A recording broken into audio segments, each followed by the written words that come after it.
Hi, my name is Trey Thatcher, and my TED Talk is going to be changing the world through basketball. I'd just like to introduce myself a little bit and talk about sort of what I'm trying to accomplish with this talk. I'm an assistant college basketball coach at Lehigh Carbon Community College, and it is a junior college where we get a lot of kids who were either passed over at other schools, maybe don't have the academic or financial resources to get into another school, or maybe just aren't good enough to play at another school. And I was also a college player at a Division III school, Albright College. So I wanted to start with a quote from Duke coach Mike Krzyzewski, who is the all-time leader in wins in the NCAA. "I'm not going to promise you anything. You have to come in, work hard, and earn everything you receive." And I want you to keep that in mind as I go through my presentation. I wanted to go over three things, and the main group of people I'm trying to help are those who are trying to play high school basketball at a high level or play college basketball at any level, and who really want to take basketball seriously. If you just want to play and have fun, and that's all good, but maybe this isn't for you. The three things that I really wanted to go over that could help your game that don't even have anything to do with bouncing or dribbling or shooting a basketball are being a good teammate and your attitude, limiting mistakes through focus, and taking care of business in the classroom. The first thing I'm going to start with is a good attitude and a good teammate, and yes, coach. A good attitude goes a very long way. There have been many players who have played college basketball. One of my better friends is one of them, who maybe didn't have the skill set to play college basketball, but were able to make a career out of it because they were good teammates, constantly listened to the coach, and were open to criticism. They were always upbeat, always ready to hear something from a teammate or a coach that could help them get better, and were never moping or negative. Manu Ginobili, the Spurs guard, who is going to be a Hall of Famer and is one of the better players in the NBA throughout his career, says, "I just try to do what I do best, contribute to my team." And that doesn't have to be scoring the ball. That doesn't have to be rebounding. You might not even play, and you could still contribute to your team in a positive way. Limiting mistakes through focus is a big one. I didn't really realize until I got into coaching, and a little bit when I played, that constant focus is very important to being able to play. You could be very talented, and if you can't focus and take in what you need to be able to take in, you're not going to be able to play. Whether you're trying to be a good college or a good high school player, focus in practice, in the game, preparation, and with the coaches could make the difference in you making it or not making it. In college basketball, it just ramps up to another level. And it's important to focus because these coaches, they're judged on how the team does. And when you get to college, these guys' livings are based on how the team performs. So focusing, they're not going to put in a guy who doesn't focus. Because if they can't trust you to go into the game and not execute a game plan, then you're not going to play at any level worth playing at. And then the last thing, the third thing I want to talk about is taking care of business in the classroom. We had, at Lehigh Carbon Community College this past year, we started the season with 14 players. And halfway through the season, when grades came out, we lost half of those players.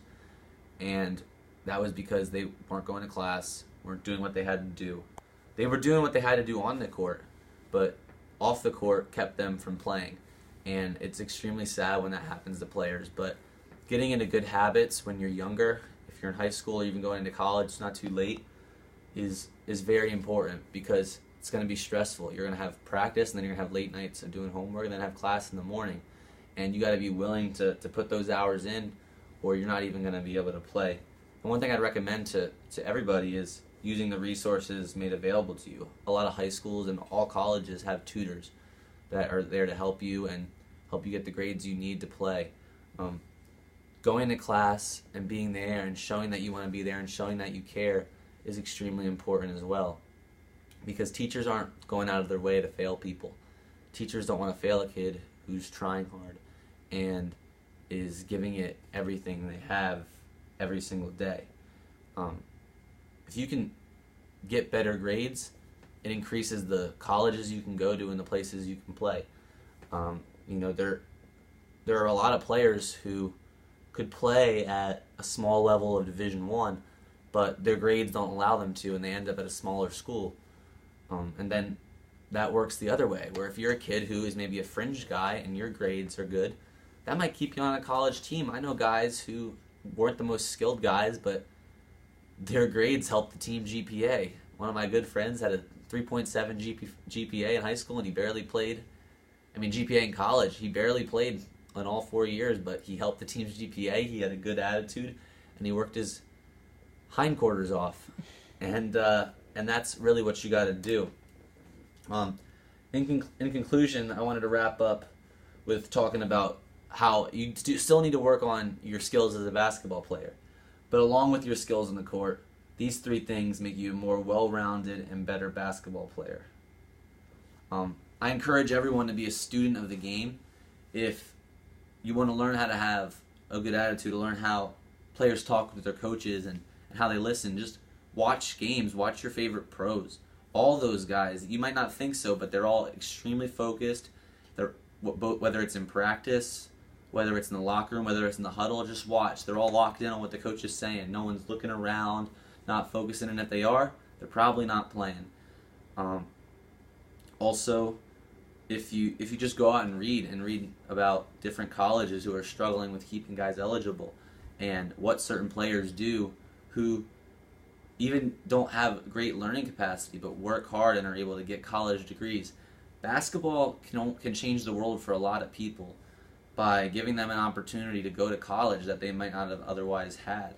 And if you can work hard and get good enough grades to play, you're probably going to end up with a diploma, and that's going to help you a lot longer than the game of basketball is going to help you, unless you want to get into coaching or you're a stud and you can play professionally.